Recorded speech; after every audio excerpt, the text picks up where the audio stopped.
This is a short video to recap on how we can manipulate and use samples. So here's some samples that we recorded down in the studio for the night course.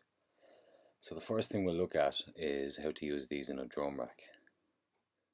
So if I go to drums, between drum hits and the various preset kits we have drum rack. So I'm just going to drag that onto a MIDI track, and so let's we start with the bucket. Okay, this is what this sounds like.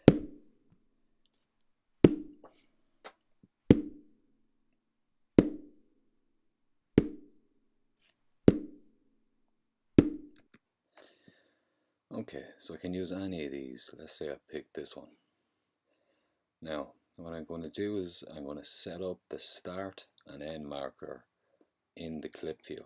Now, if you have Live 9.5, there's a streamlined way of doing this, but here's the old school method, so to speak, and the version that you'll need to use if you're using a version of Live previous to 9.5. Okay, so here's my start marker, not to be confused with the loop brackets, although sometimes they move together, and not to be confused with the warp marker. Now it's this guy here, and if I press play on the clip, playback starts from wherever this is. So I'm going to bring this up to the as close as I can get, and then to the sound that I want, and I'm going to zoom in a bit more, and I'm going to keep going now. So there is what you call the zero crossing point, and you can see there's a bit of empty space there. So I'm actually going to turn off the grid and get this nice and tight. Okay, I'm being very particular now, but yeah, that'll do. Okay, then I want to get my end marker and just bring that up somewhere close. Now we'll just check that. Oh, I'll turn off loop. Now, so you can see outside of these start and end markers, it's gone grey. Let's try that. Lovely. Now, this is the clip we're working on. Here's the drum rack. Double click it so I can see it down in the detail area. Then I just one click and drag and drop. Okay. And you can see that the start and end markers are now in the simpler. So let's say I make a simple clip to trigger this sound. I can rename it, by the way, might be a good idea. Bucket kick, because I'm going to make a kick out of it.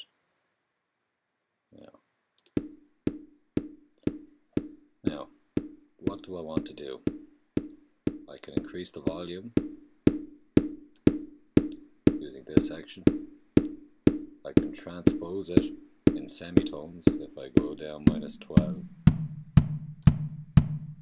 it's nice and deeper. But we have a lot of other controls, and they're similar to the synthesis controls. So just get a quick picture here. So remember, with a synth, you have the input for the MIDI notes of the keyboard. You go to the oscillator. Well, with a sampler, the oscillator is replaced by whatever the sample is. But you can see with the flow, the next thing we go to is the filter, and then the amplifier. And these are modulated. Now, they can be modulated by an LFO or an envelope. So let's look at the filter first. The filter on simpler is off by default, and it's this section here. Now if I turn it on, it's on low pass, so it's going to get rid of the highs, and it's got resonance.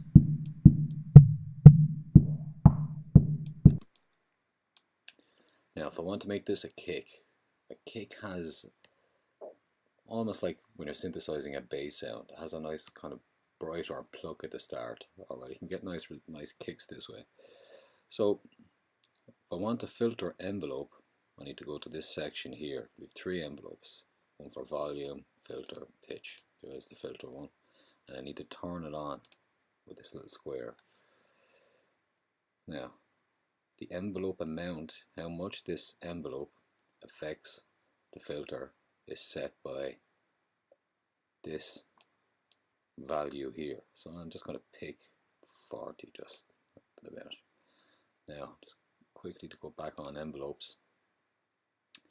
So we're going for this style of envelope, yeah, although we want an immediate attack because it's a percussion sound. We want a decay, so we want to have a brightness and then darkness. So let's go back to live. Okay, I'll put down the release. Let's make the starter frequency lower.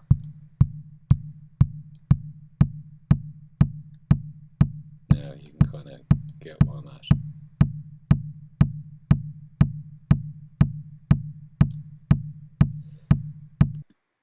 Now, there is also a pitch envelope. You could probably get a more convincing kick if we had the pitch descending as the note goes on, but we'll just leave it at that for the minute. Let's just do another quick example. Let's get one of these shakers, which sound quite good. Alright, let's stop this clip.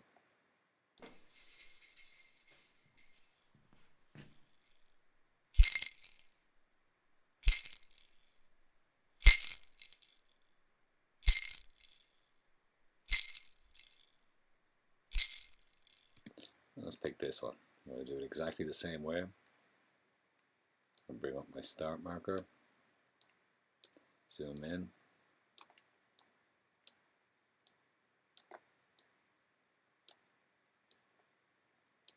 get my end marker, make sure that a little bit of tail on the sound is there, turn off the loop, back up the drum rack. I was on this clip, I just drag and drop. Now, if I want to go back and alter the kick settings, I click the drum pad with the kick on it. If I want to alter the new one, I click that one's pad. So then I get the device that's relevant to that. Now, I can rename this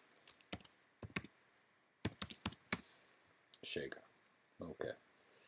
Now, let's hear how it sounds. So go back to the clip. You can see there are the names. Let's see if I can. I won't do anything too crazy here. Okay, let's have a listen. Okay.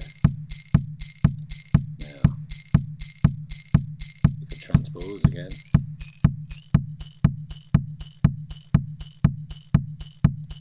The volume up and down.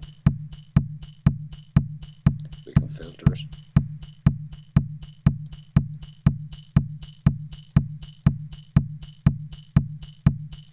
Okay, that's not bad.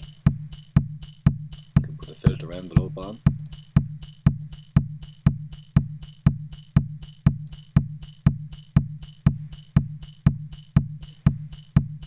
Now, if I want to put effects on these, well, there's two ways to do it. I can literally just get, let's say if I wanted a ping pong delay. Alright, high. If I wanted that on the shaker, I can just drop it on it.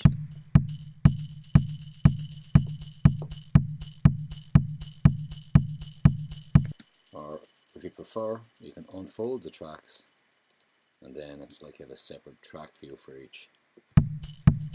It's also a good way to get into the settings.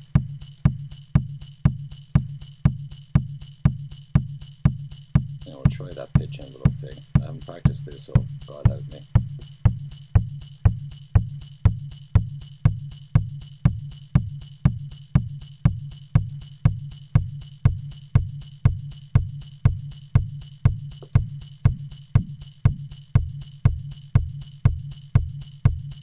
That's a bit better. Go back to the volume envelope. Get rid of that release.